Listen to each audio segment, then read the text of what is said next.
Hey everyone, and welcome. Today we're going to dive into something really cool, how the age-old practice of animal husbandry is getting a major upgrade from modern science. We're going to see how farming is becoming this incredibly precise, data-driven field. So yeah, let's get right into it. All right, so this is the big question, right? You've got a field full of animals, but how do you go beyond just making sure they have food and water? How do you actually turn that group into a thriving asset where you're optimizing every single animal's health and productivity? Well, that's the core challenge we're tackling. Okay, so where do we even begin? Well, the absolute foundation of managing any kind of livestock is learning to speak their language. You just can't manage what you don't understand. So we're going to start with the absolute basics of biology and terminology. Let's start with the word itself, livestock. It's pretty straightforward, right? Live and stock. Literally, a living asset. The key thing to remember here is the relationship. These are animals raised specifically for us, for human benefit, which is exactly why managing them so carefully is, well, it's absolutely crucial.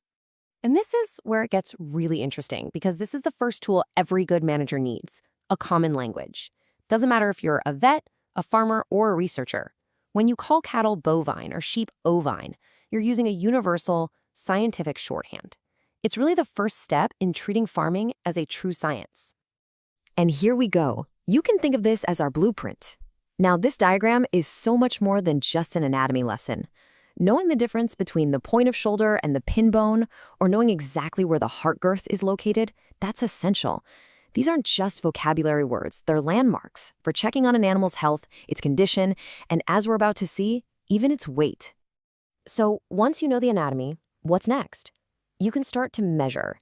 And this is a huge shift, right?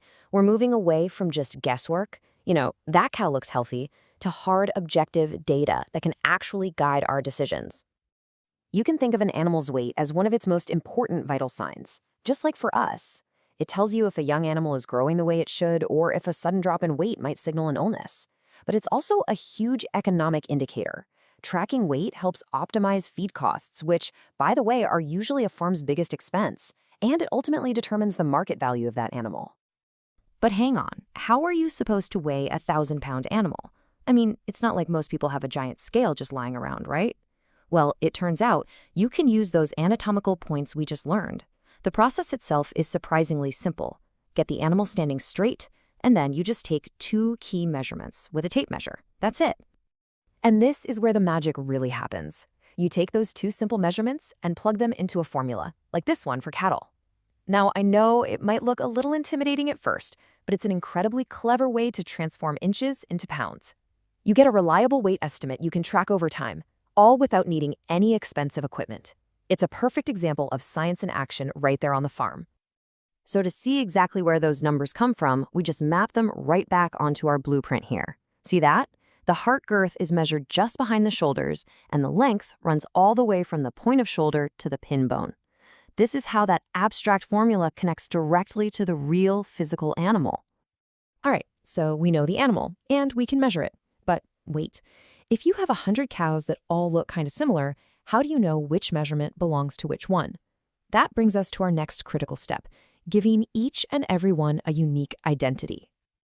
Basically, identification methods fall into 2 main camps.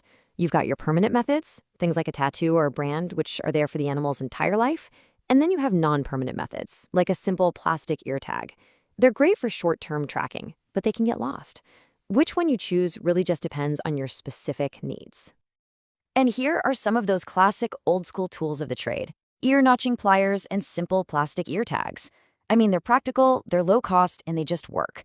They've been used for generations for a reason. They give you a clear visual marker for each animal.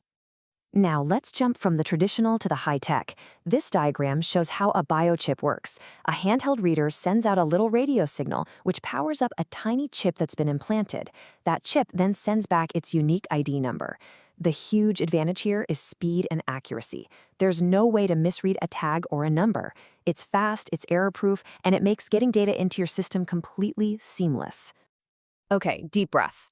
We've learned the language, we've taken our measurements, and we've given every single animal an ID. Now for the final, and honestly the most powerful step, bringing it all together to make really smart decisions. This quote here really sums it up perfectly. A farm record, whether it's a paper logbook or some fancy software, is the central database for the whole operation. You can really just think of it as the brain of the farm.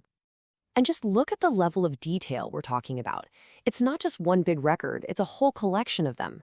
You're tracking who's in your stock, when calves are born, who's breeding with whom, feeding schedules, medical treatments, milk production. Each one of these registers is a crucial piece of the puzzle. So this is the payoff. This is where it all comes together. That unique ID number is the thread that connects an animal to its weight record, its breeding history, its health chart, everything. By analyzing all this data, a manager can see which animals are the most productive, spot health issues way earlier, and make informed decisions that improve the well-being of the entire herd. So if we boil it all down, it really just comes down to these three pillars. First, you have to know the animal, its biology, its language. Second, you measure its vital data to track its health and growth.